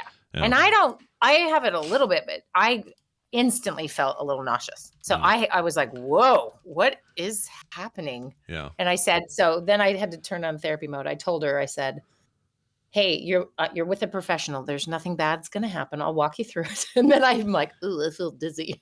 Yeah. But so we shuffle in, and Kevin from San Francisco. Kevin, Icor. Kevin Chu. Yep. Yeah, was in front of me, and then I'm trying to remember who was next to her. The Taffies were on our table. I know that, the Taffy family. And then Andy was like to kitty quarter, and the other guy across from me was also named Kevin. So that's kind of our little group. We shuffle in. I tell Misha, I'm like, close your eyes. And they had us standing still for a minute. So we closed our eyes, and as soon as your brain stopped trying to see, it really made a difference. Like we both felt almost normal. So that was good. So if anyone, future reference, just go in with your eyes closed. Yeah. Anyway, so then, they help us with our chair and all of that. And what I loved immediately is just how the brain is like, oh, I've done this 1,000 billion times. I know exactly where things are. And they said like your drink is at the top of your knife. Mm-hmm. And so you could just follow your knife with your hand, and then there was your drink, right? Yeah. And within a minute, you just settle in and you're like, oh, let's eat. Yeah. Yeah, it's not bad once you get the hang of it. For me, it was like seriously like putting a hood on a hawk. I just calmed down. I went in there and I sat. It was the most comfortable meal I think I've ever had, and it made me think. Yeah. It made me think my eyes are my enemy sometimes. Like half of my anxiety is visual, right? Right. So that's and probably when we a thing. About, like the aphantasia thing, or in your case, very Fantasia, you are seeing lots of things. You imagine a lot of things, and they're it's real. And if we think about how trauma will work, so often trauma can be a variety of things, but visual is we're the most dominant sort of sense that we often use as humans, if we can see. So that's what we take in the information. That's why, like, a bush rustling, it's a visual cue, right? So there's sound. We can see a bush rustling. Right. That means danger because there's some animal in there about to jump out and kill us. Right. Right. But it's a visual clue. If we're not close enough, we'll see it visually first, and then we'll hear it, and maybe we can smell something. But for the most part, smell is like our last thing, unlike other animals. But so you take this, like, our visual cue is gone in that setting, and you close down all the other senses, and then all of a sudden, sorry, that's very loud. Garbage truck. All of our other senses have a chance, right? They're like, right. What does this smell like? This is why I think it's the most clever way to get people to try vegan food. Interesting. Yeah, sure. I never thought of that. That's a great idea. You took away the pork taco look-alike that looks weird to you. Yes, you're not looking at shredded tempeh or tofu or something like that. You're thinking, all right, I'm just thinking about the flavors and the smells and right. that sort of and thing. the flavor, I mean, it was so delicious, and everything felt fresher than it would normally, probably because it was fresh, but like you were appreciating, because all you were doing is letting your taste buds tell you what you were experiencing, right? And everything was good, and everyone kept talking about how good that was, or just, and it's like 7 courses, right? They bring you little things. And I love how they're telling you how to do it. Grab here, and then you will feel it's like a chip. And they give you enough to build the context for what it looked like. So I can't visualize very well. So I don't know, someone else, Scott, and you could answer this. When they would describe for you what it was or what to do, did you just picture it in your mind? Yeah, I would have they gave me these things that I think were in the shape of balls, like small breaded meatballs almost, but they were, I think they were vegan or they were vegetarian or something. Course. Yeah, they weren't. But in my head, I still, right now, I can picture what I'm pretty sure those look like. And it may be completely wrong, but I just have a very specific visual image of what those were, how big they were, how, like maybe what's on the outside versus the inside. Like I had all of that very visual in my head. Yeah. And I think part of it was I was in a position where I had to focus on what that must be, because it's the only thing I'm about to interact with. And I don't have any of the other distractions. I'm not thinking about what anyone else thinks or sees, because they're all like me. It had like an equalizing effect where everyone in the room is in the same page. We no longer can see what we're doing. And there was a weird freedom in that. Can't explain it. It's very odd. I went in there thinking I'm going to have the most claustrophobic nightmare time of my life. I'm going to get food dumped all over me. They're going to play a joke. It's going to be like, oh, by the way, you just ate a cockroach. Yeah. I was sure it was just going to be a nightmare and the thing that we'll have stories about and all that. Instead, it was like a nice warm bed when you're a kid. I loved it. And a delicious meal. Yeah. I think, okay, so Mrs. Taffy, Lois was there, and she was not eating because she has a bunch of allergies. So she was being very careful. But she just had a glass of wine and enjoyed watching us with her eyes closed or just listening and asking questions. So it was really fun for her, and it was fun to have her there because we were like, what's this like for you? So we were having, she kind of had her take on things and listening to us. I thought that was pretty fun. But we talked about intuitive eating a little bit while we were doing it. And so the concept of intuitive eating is ultimately like we are so disconnected from the sensations, taste, feeling, experience of eating. We do it so unconsciously, right? Just shoving food in our mouth. Yeah. So when you say like, oh, if I open a bag, I know this for you, Scott, Cool Ranch Doritos, it's over. They're they're gone. Right. I do love them. And really what food companies do is like, if you really taste a McDonald's French fry, it is nothing but salt. Yeah. It's not good. But if you focus on it, you wouldn't be eating them. You get your brain gets the fat and the acid and the salt, and it's like, yay, I'm going to live. So it feels great. But if you stopped and really tasted your food, you probably wouldn't like most things you eat very quickly. Yeah. And texture-wise, there's the right amount of crunch, but then it's obviously a disgusting, what is a Dorito? I don't even know. Anyway, so the point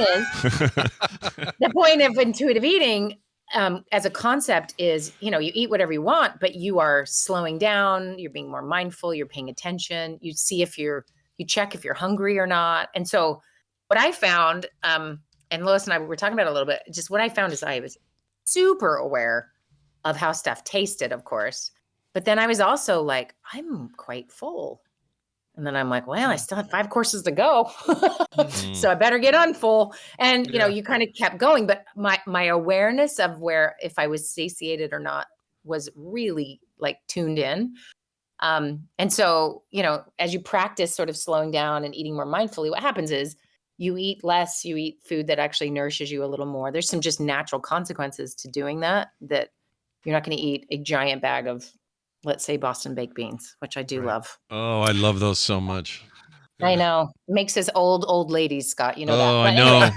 I know. It's really, it's like a step away from the hard candy in a bowl or something. It is. It is. And they're so dumb because you'll just keep eating them. But if you stopped and paid attention to how you felt, you might have 5. Yeah. See, Brian's really good at this. Brian gets like a little bowl and puts his little snacks or whatever it is in there. It's like the most moderate way to freaking do this. I see a bag and I'm like, I'm going to destroy you. Yeah. Yeah. No, I've got that, all those beaver nuggets, and I've got a little bowl over on the side. I took it upstairs to wash it out, but it's a little bowl, pair of chopsticks, and I dump just enough for that one. And then I put the bag away and I just have that bowl. And when I finish that bowl, I'm done. Yeah. It's the right way, dude. You do it right. That is the right way. That is the right way. And that, we could psychoanalyze you and find out, how did you learn to eat that way? There's many things you could psychoanalyze about me. You do it all right. But it may be that as a child, I'm going to guess, and you can tell me if I'm off here, but it may be as a child, food wasn't scarce. We'd probably start with that. Right. You were not fighting with, let's say, your older brother for the Doritos. Right. I was not. You were not. And so food wasn't scarce. So there wasn't some kind of innate need to get more to make sure you had enough or whatever. Correct. It's also maybe like dinner time wasn't rushed or distracted. It doesn't have to be that it's 100% perfect all the time, but just as a rule, eating was not a tumultuous time for you. And also just like you're connected enough to your body. And that could be because you played sports. That could be because, you breathed normally. We have a lot of reasons why we disconnect from our bodies. Abuse can be part of that. There's lots of factors that could go into why we don't feel like we have control of our eating. And Scott, you and I... Sorry, go ahead. That said, I don't know what it is about when I go to a Mexican restaurant and they bring that bowl of chips and salsa that I feel like I need to make sure that the second I finish the current chip I'm eating, I have to load up another chip and keep just a constant train. Yeah. Yeah. Well, I can be disciplined at home. I cannot be disciplined in a restaurant for some reason. Yeah. Well, there's a lot of things put into place, so that's the case, right? Yeah. The ambiance, the colors, the sounds, the smells, the whatever sugars in it. Also, let's be clear. Have you seen that TikTok where the lady's like pretending she's a waitress at a Mexican restaurant? She's like, "Would you like 9 whole tortillas?" No.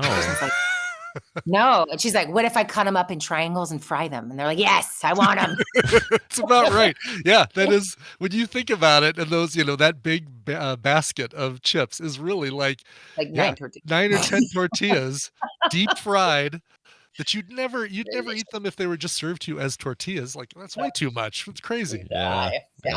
It's the salsa too. Anyway, okay, so we have that intuitive eating part of the experience, which was really fun to just feel very quickly connected.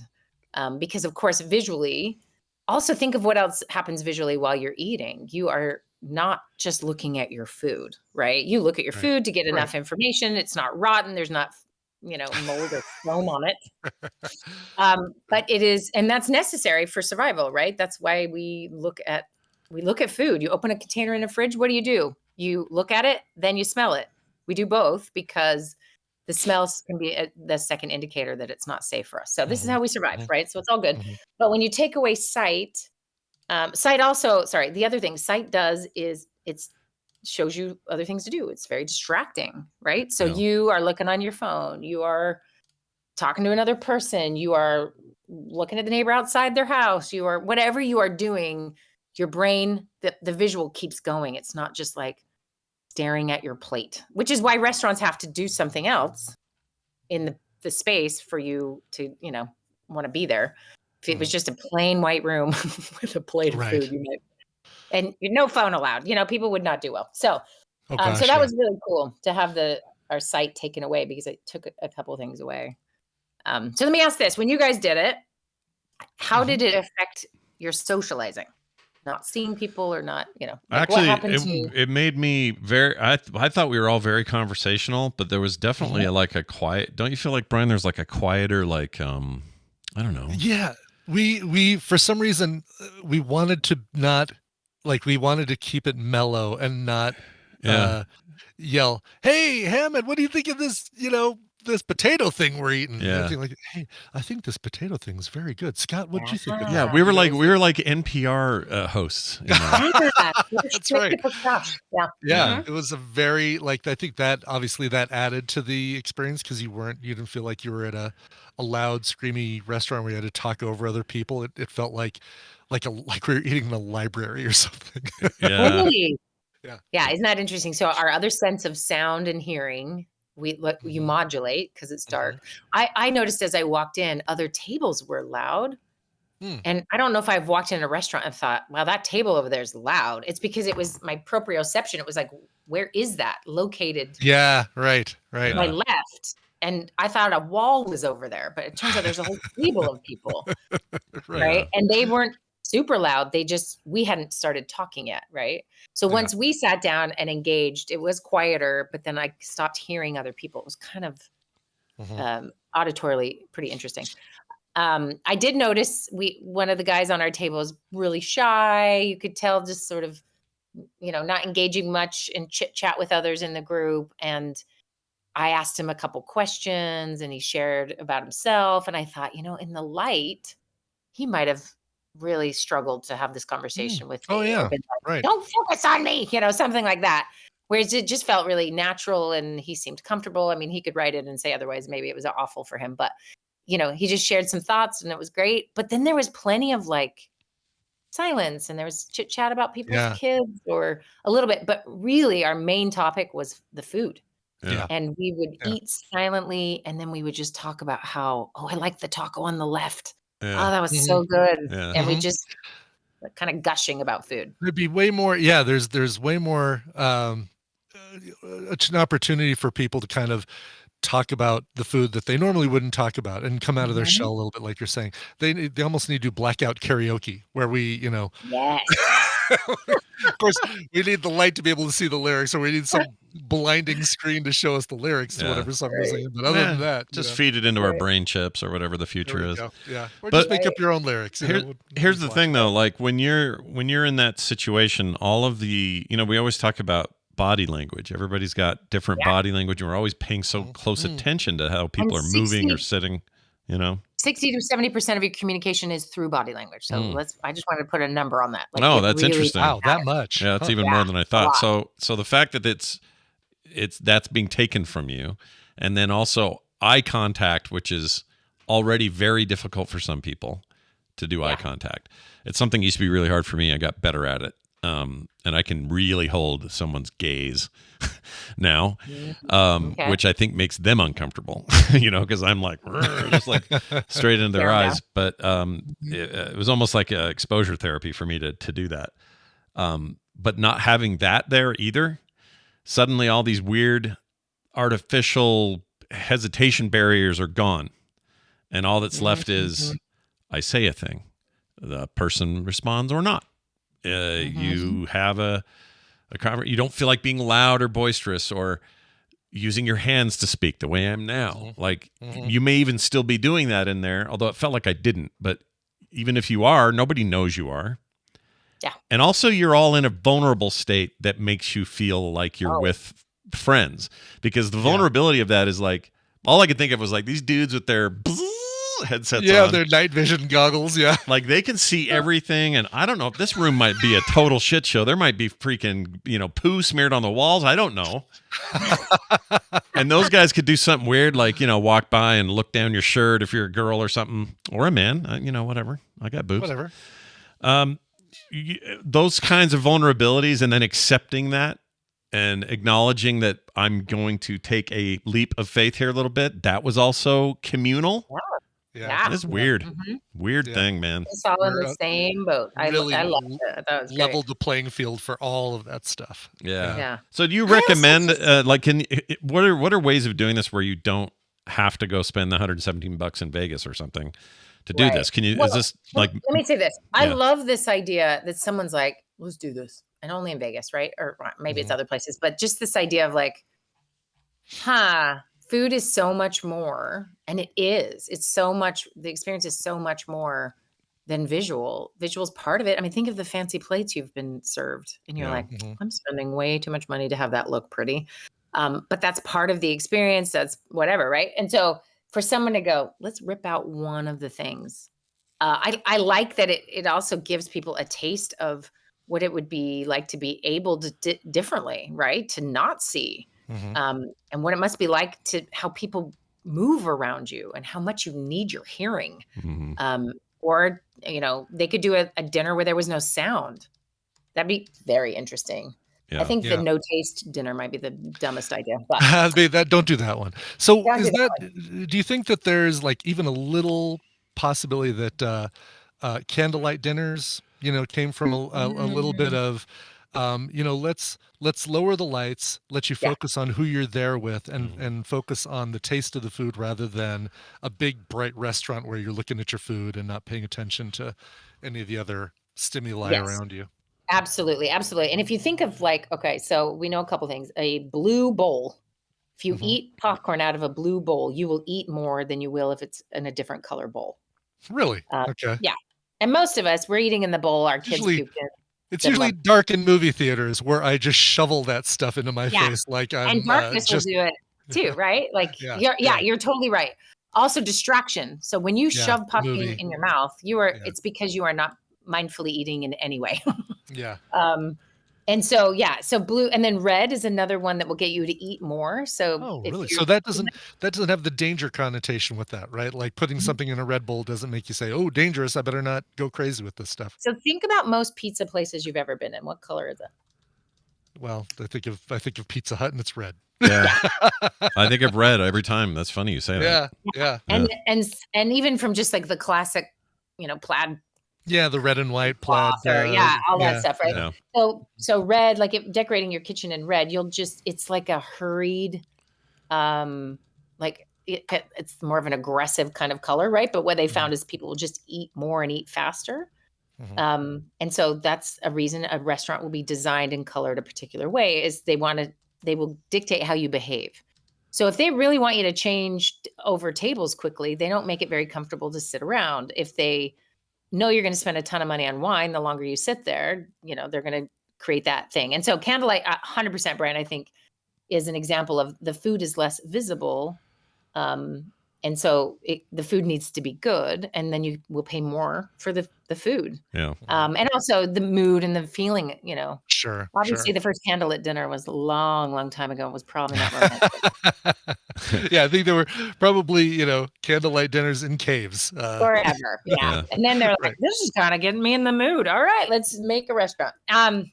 So there's a lot that goes into these strategies, and, because people have social science has figured out like how it helps and alters our behavior. And so I love this as an experiment. And honestly, if everyone, it'd be fun to do. Let's have all of Frog Pants eat dinner with their eyes closed for a week and see what happens. I think really, if you closed your eyes and ate food on a regular basis, you might realize how much you didn't like the food, or you wouldn't eat as much of it. There'd be a lot of different things happening because we've taken out the visual cue. But I don't know if anyone wants to live their life like that, but you could just get your old, just like your blinders, your sleep mask, just put it on. There we go. Yeah. Snack. That might be a fun just experiment. Like the next time you go for a snack, just blindfold yourself, sit down, take a deep breath and eat it and see what it feels like. I think the other thing that this did was it was so consuming. It was unrelenting. Yeah. And it's not like you could get up and walk a few steps and be out. You'd have to get someone with their goggles on to walk you out. And it's, it's not far, but there's no you can get up and run. You would run into someone or crash into you would not know where you are. It was a level of darkness I've only seen inside a cave. Yeah. They did a good job. Let's say that. Oh, yeah. They did a good job. Yeah, they seal away every bit of light except for once in a while you would glimpse that little infrared green thing on their head. Mhm. Yes, on their masks. Yeah, a little disconcerting, but nothing terrible. But it's all about deprivation, and it's hard to do. I watched some YouTuber, maybe it was Bill was here, I can't remember, but he was talking about paint that is the darkest possible paint. Yeah. What was that called? It's like what's it called? It's not Kelvin, but it's something like that, right? Where it's Crazy dark. Absorbs all light, like just destroys it. And if you build yourself a little closet and paint it like that, and then do a pretty good job of black. Is that what it is? And then you take your door and you seal it pretty well. You could create a similar vibe of just complete blackness like that. That's the part that gets you, because once you settle into that, that's when I chilled out. It wasn't until I realized just how complete the darkness would be. So I had no way to build dimension There's a trace around of light. You start focusing on looking for that trace of light and seeing what you're seeing from that. But which was probably it was probably why it was overwhelming for Misha at first, because she just didn't have her anchor points that she's used to, and part of that is seeing some form of something, so then you can like latch onto it and go, well, there's the corner, I'm good. And I've thought about this a lot, like how I do really well when I meditate alone in the dark. Like that's a good place for me to go do that. If you tell me to do it on a couch in broad daylight, even if no one's home and all I hear is birds, it's still very distracting for me. Right. And I wonder how much of that is visual for me, you know? Yeah, totally. And that's part of this sort of journey anyone is on, is like, how do I operate? So I learned two things in Vegas about myself. One was I sense people near me. Like I could not see anyone, but I always knew when the waitress was near me. Yeah.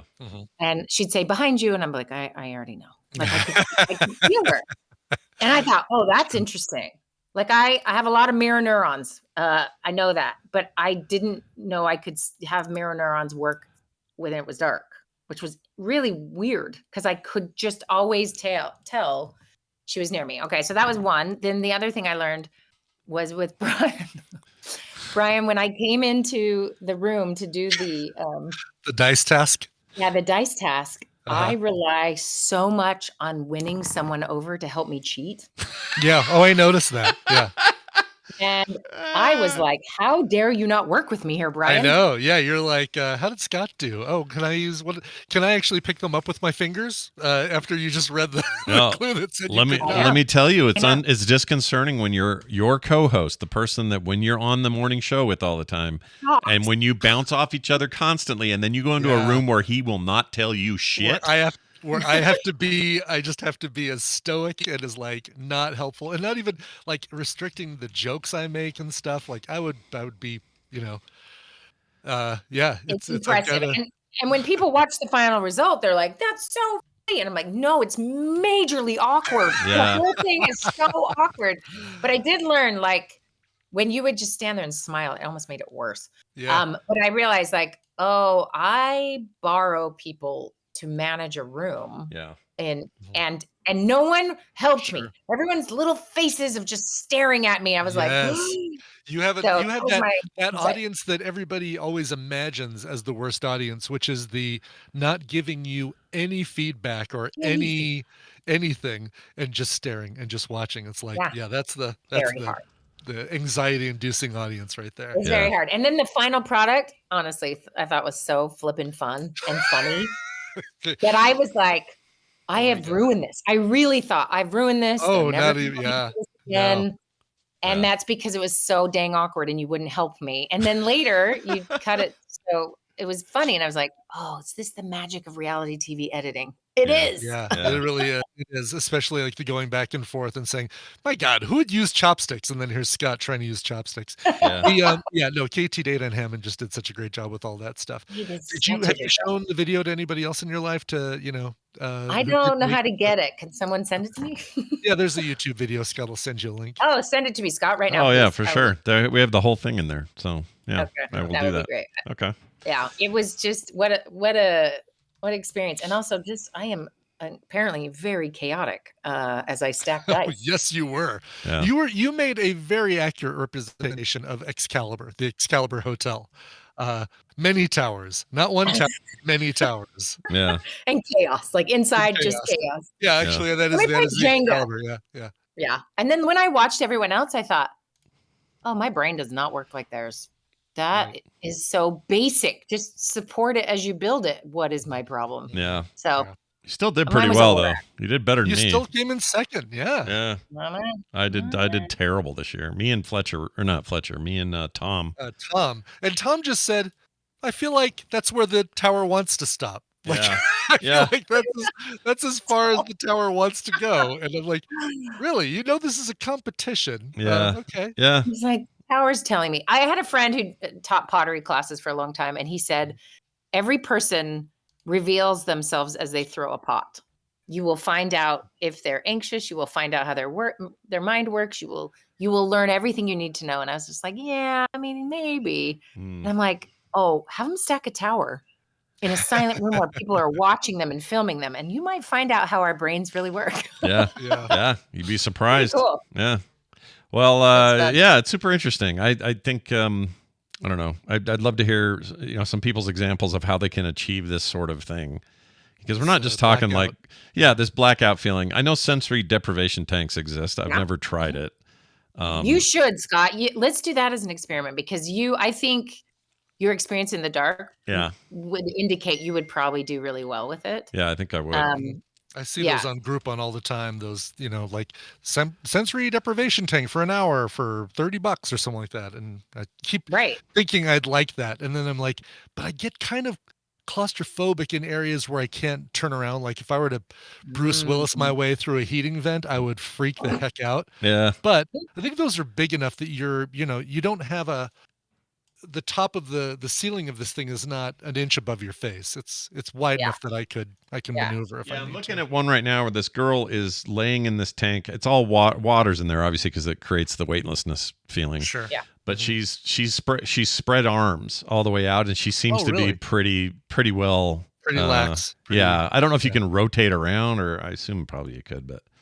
So I sent Adam to do one once, thinking it would help de-stress him, and he didn't quite love it. I think it's just that I'm sort of still in public. I have to get out and I don't know. Whereas just a lake that's quiet in Norway, I think is where he would do best. But I think everyone's a little bit different. But Scott, it'd be fun to have you do it. Because I think I might do it. I'm sure there's places, right? I could go and do this somewhere. Totally. I don't know. But there's not one in Green River where you could meet halfway and turn it into show content. Yeah, and then we could sushi after. Yeah. You guys might be surprised. I would Google Green River. You might be shocked. Someone's got their basement tank. Oh, great. Yes, let's go into somebody's basement tank. Yeah, definitely don't trust basement tanks. Yeah, you just lost me. SLC. Like if I go SLC deprivation tank. Let's just see. Is there a service? Is there a thing? Guaranteed. Oh gosh, there's tons of these. Float Spa 19. People love them. Since top 10. Oh, there's a top 10 on Yelp in Salt Lake City. All right, I'll have to. You guys both come meet me in Minneapolis, and I will take you to the quietest place on earth. There is a building here that is technically the quietest place on earth. Really? So when you go inside, you can hear your blood flow. You can hear your bones create marrow. Just kind of, I don't know how much you can hear, but a lot. I thought it was a Dane Cook comedy special. Isn't that the quietest place on earth? Oh, I think Dane Cook's not funny. Anyway, sorry. Continue. Sorry. Wow. I find him so obnoxious. Yeah. I don't know why people laugh at him. Nope, I'm with you. But anyway, amazing. yeah, I might do this for the show, for show content. Yeah, do it for the show. Oh, I would love that. And then we can debrief after. I'm not doing any photos of me floating in the soup, though. Forget it. No, don't do that. Yeah. Also, there we go. 60-minute couples float session for new clients. Here we go. 190-minute flotation tank session. How much? Their price?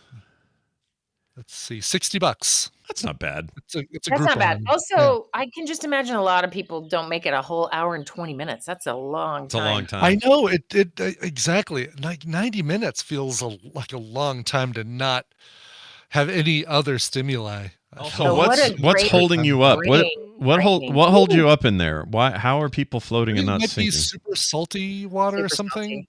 Yeah. Okay, so that's why they're all laying on their back and looking motionless.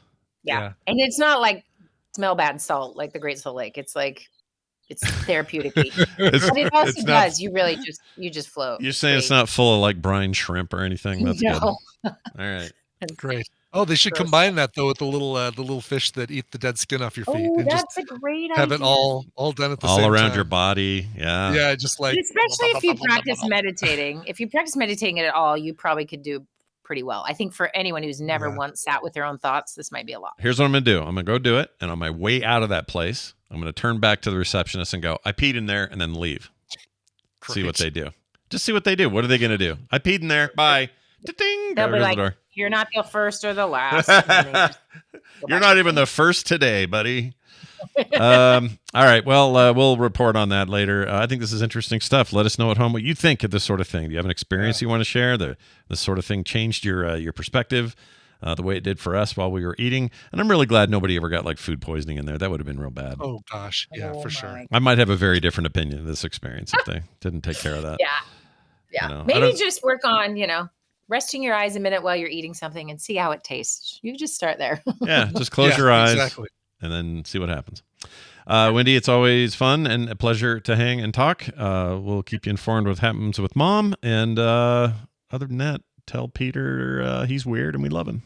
Oh, I will. Well, let me ask real quick. So we have this other email, but Brian, I'd love if anyone else was at the little meeting in Vegas where I did the thinking exercise and like whatever. Brian, I know you had a pretty cool experience. Yeah, for sure.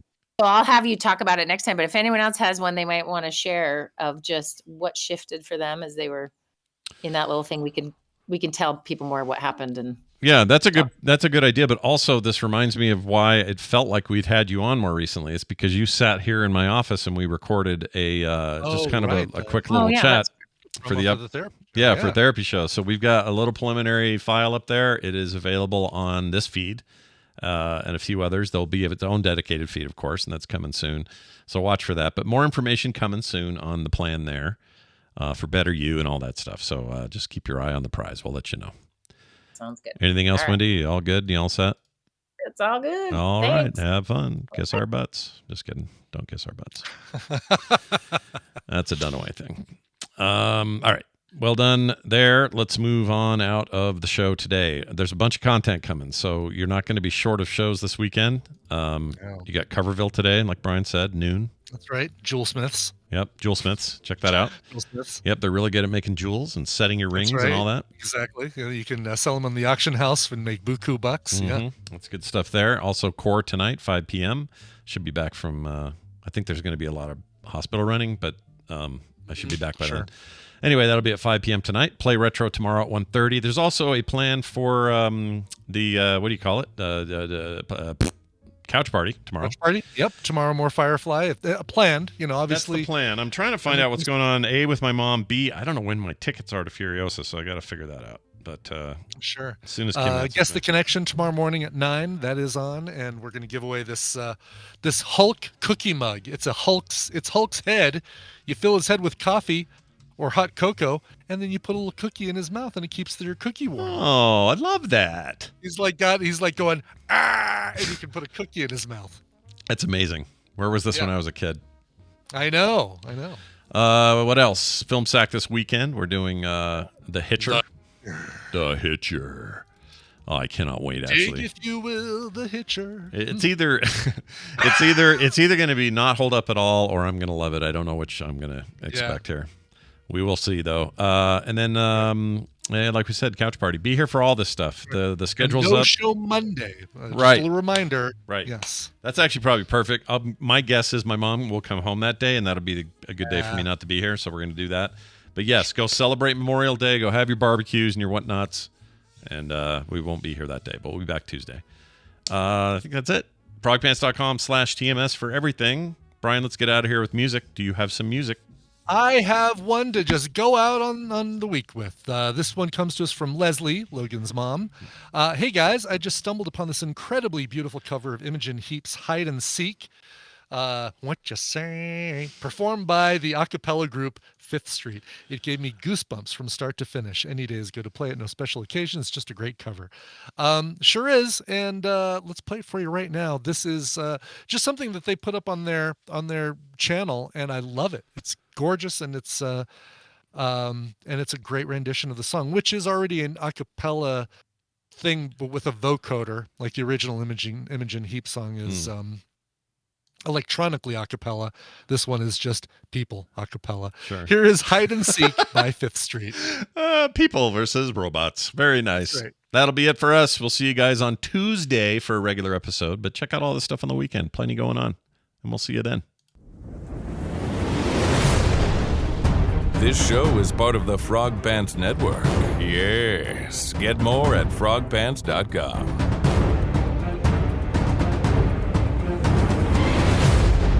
Is it bigger than a mouse pad? Oh, I think I already did that one last week, but I'll do it again.